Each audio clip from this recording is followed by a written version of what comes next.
Bonjour à tous, nous sommes à Val Thorens, à un peu plus de 2300 mètres d'altitude, où s'est jouée la dernière étape de montagne de ce 106e Tour de France. Une étape raccourcie, vous le saviez, depuis la veille, à cause de coulées de boue dans la descente du Cormet de Roseland. Donc une étape raccourcie à 59 km qui s'est essentiellement jouée sur la montée finale.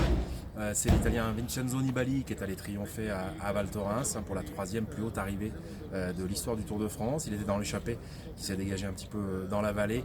Et le vainqueur du Tour de France 2014 est venu là sauver un tour difficile, compliqué, où il n'avait pas encore récupéré du Tour d'Italie.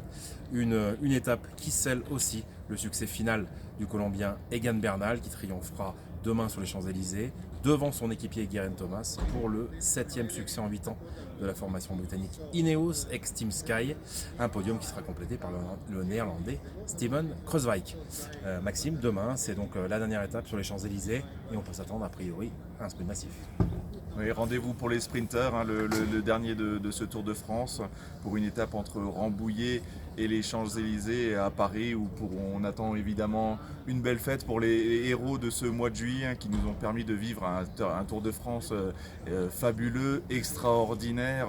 Ça a été magique durant 3 semaines, et puis demain on retrouve les grosses cuisses, les Caleb Ewan, les Dylan Groenewegen et les Elia Viviani, qui se sont déjà illustrés sur ce Tour de France. Maintenant c'est à eux de jouer pour la dernière parade sur les Champs-Élysées.